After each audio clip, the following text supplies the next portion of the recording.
I've been chatting with my dude over at Retro Ranger Reviews, and we've come up with a list of 14 games that we think didn't get enough love.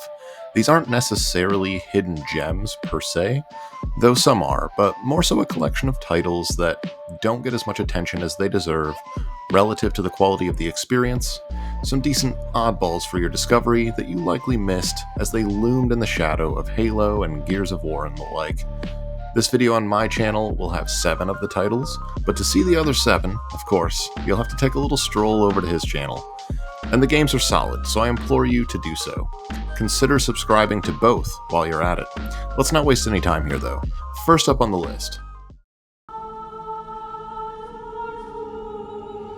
I've heard people refer to this as God of War at home, but I think that's selling it way short. Graphically, Dante's Inferno is pretty middle of the road for a 7th gen title, but it's totally serviceable. This is disgusting. Frame rates were nearly a full lock at 60 FPS the entire time I played it, which is a huge deal in this type of game. It felt super smooth all the time, minus maybe a couple dropped frames, mostly in things like scene transitions and such. The gameplay though, man oh man. This game plays just like the early God of War games. The basic combo loops of light and heavy attacks feel almost identical, and what a godsend that is to have available on an Xbox console, given the Sony exclusivity of the God of War series. Fair warning though, the imagery on display here as you traverse through the depths of hell is some of the most insanely messed up stuff I've seen published in a console game. It's not for the faint of heart.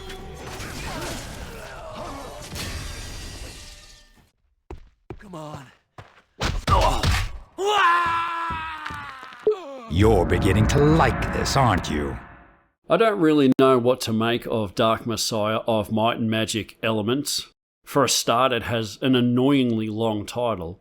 A supposedly bang-for-your-buck port of the PC release, Elements was met with critical panning, and it's easy to see why. But it's not all doom and gloom. There are some elements, pun not intended, that I quite enjoyed.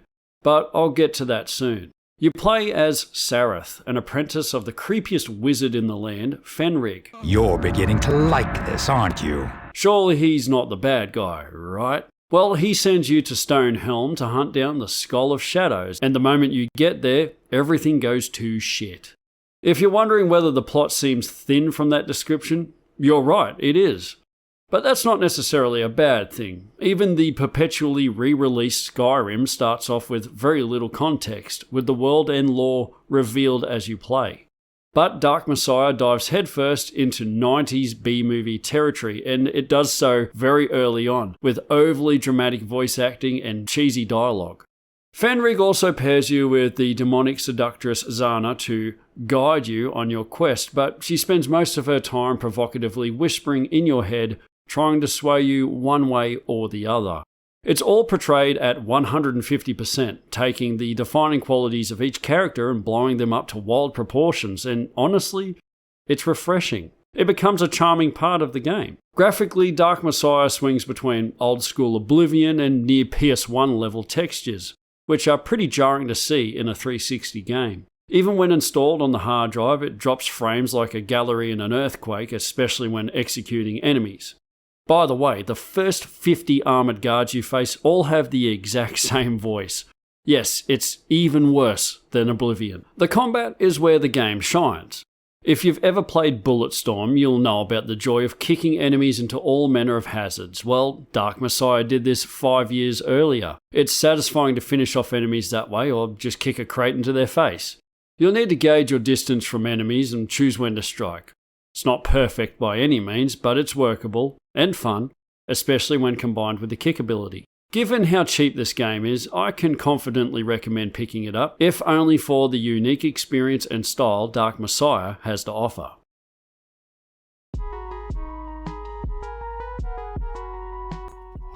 As the JRPG trash man, you had to know I was going to fit one on this list. Tales of Vesperia is not exactly a hidden gem, being probably the second best JRPG on the console, behind Lost Odyssey, and the series has gained traction over time and is reasonably popular, for a JRPG series at least these days. That said, JRPGs in general, that don't have the word persona on them at least, are still a bit more niche in terms of widespread adoption, and Tales of Vesperia deserves better than that. We follow the story of Yuri Lowell, a former Imperial Knight, on his journey that starts out with simply retrieving a stolen item. But typical of the Tales franchise, it evolves into a much bigger plot from there. Yuri is a refreshing character as a JRPG protagonist though, as he doesn't take any shit from anyone, and will stop at nothing to achieve his goals, even murdering officials where necessary. The series has fast-paced action combat, an addictive style unique to the franchise called the linear motion battle system, and also features fun skits between characters that are hilarious at times. The cel-shaded art style aged like a fine wine, at least relative to other games going for a more realistic aesthetic, and the anime color pop and sharp lines is a real feast for the eyes. It's a great journey with an awesome cast of characters, and while it may not be super obscure, I definitely think it deserves more love from the Xbox 360 community. Yeah, that nefarious evil sorcerer Moongrass, this shit straight out of K-Lid.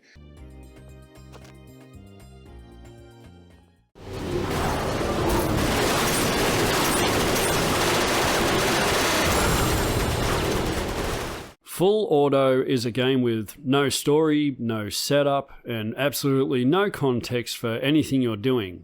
And you know what? I'm totally fine with that. This game is fun. It has its flaws, which I'll get to, but at its core, it's just plain enjoyable. In Full Auto, you're thrown into a series of challenges where you take a vehicle, strap on missile launchers, machine guns, even a shotgun, and race through a bustling city, blasting anything in your way to reach the finish line. But it's not just about winning. As you destroy civilian vehicles, the environment, and most importantly, your competition, you rack up wreck points. These contribute to your overall rating. A perfect run earns you a full auto rating, while a silver tier performance is considered semi-auto. It's a great system because it encourages you to be as destructive as possible, not just to race well. You also have a rewind system like the Forza Motorsport games called Unwreck, which I honestly kept forgetting to use. The career mode mixes it up with different game types like simple time trials without weapons, or Rampage, where the goal is pure timed destruction of civilian cars. Speaking of destruction, Full Auto delivers a lot of it. Buildings break apart with satisfying chunks of debris, trees and sculptures explode into fragments, and you can smash straight through corner stores, sending tables, chairs, and window frames flying.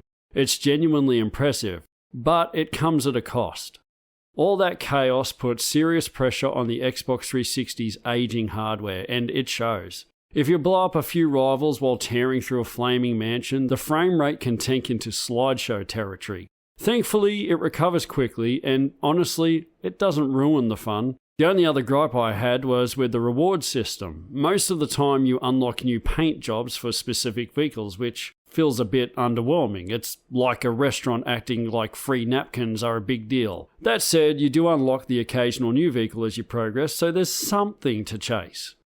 I'd rate Full Auto a solid 8 out of 10 in the vehicular destruction genre. The gameplay is so addictive it makes the flaws easy to overlook. One final note, Full Auto isn't backwards compatible, and the Xenia emulator still can't run it properly, so for now, it's strictly a 360 only experience.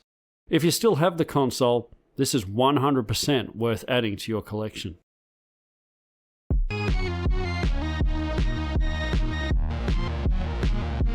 Released during what some have called the dark ages of fighting games, when arcades were dying and the demand for fighting games was waning, after its incredible climb and peak through the 80s and 90s, developer Arc System Works wanted to release a compelling and new spin on the arcade anime fighting genre that they'd seen relatively decent success with in the Guilty Gear franchise.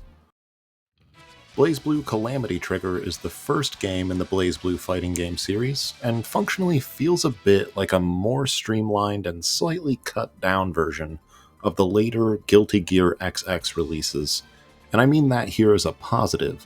It feels reasonably decent for an idiot like me to pick up and play. Incredible character animations, super polished, clean anime graphics, and a fun story mode This stands tall as one of the more visually striking and truly entertaining fighters on the console, but it doesn't get near the love it deserves while sitting in the shadow of bigger titles like Street Fighter, Tekken, Mortal Kombat, and Virtua Fighter. But if you're into fighting games at all, definitely keep an eye out for this one.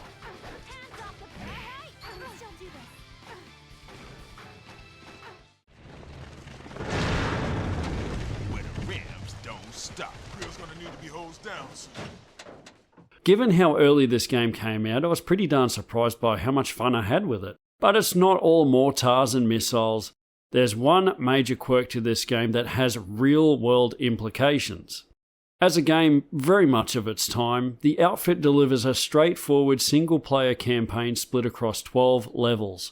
You play as one of 3 absolute lumps of walking testosterone, each with their own unique loadout. Each setup suits a different playstyle, and if your guy dies, you just choose who to bring in next. And seriously, just look at these guys. I half expected Predator to show up. As you kill Nazi soldiers, you earn points that can be spent on mounted guns, turrets, half-tracks, and tanks, a system the game calls Destruction on Demand. In the first mission, you're guided pretty heavily on what to use and when, but after that, if you've got the points, it's up to you how you handle the enemies. The game handles surprisingly well, and I was racking up points with headshots pretty quickly. The vehicles you can call in are satisfying to use, especially when you blow up an enemy tank. However, the whole Destruction on Demand thing is a little misleading. Based on what I'd read online and how the back of the case hypes it up, I expected to be blowing up buildings or drastically changing the landscape. That's definitely not the case. Still, it's a fun time, at least for a while. Some might find the single-player campaign gets a little bit repetitive, and since online multiplayer is no longer available, the game may not have the depth some World War II fans are looking for. Oh, and then there's that real-world issue I mentioned earlier. See, in my country, the Outfit is a PAL 60 game, meaning it runs at 60 Hz in PAL regions. Most PAL games ran at 50 Hz or 50 frames per second, unlike NTSC games, which could hit 60. I bring this up because if you're like nearly everyone who used HDMI on their Xbox 360, you'll get hit with an error message when you boot this game. And the only way to make it work on your 360 is if you happen to still have a set of component or composite AV cables lying around. Thankfully, the game is backwards compatible, and if you have an Xbox One or Series X, it might be worth picking up, especially considering how cheap it is these days.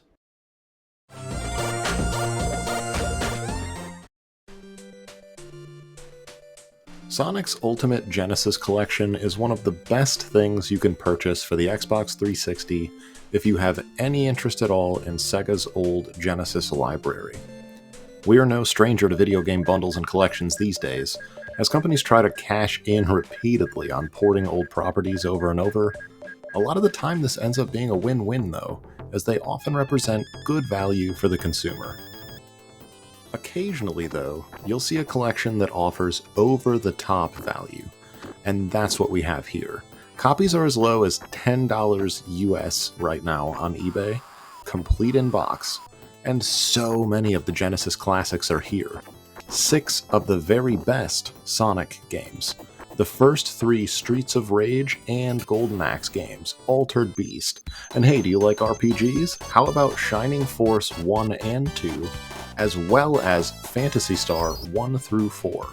There are 49 total games on this disc, no download required.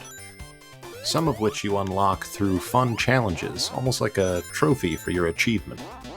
There's also some unlockable interviews with members of Sega's old development team. It's an awesome package, and while the emulation isn't always perfect, with occasional audio glitches and the like that you always see on these, I still think this may be the best value for money single game purchase on the console for those that care about retro games. Alright, that's half of the games we came up with. Make sure now that you go over to Retro Ranger Reviews channel, which I've linked in the video description, for the other half of this list, and consider subscribing while you're over there. Let us know which titles you think should have been on this list of hidden gems and underrated games, and thanks again for stopping by.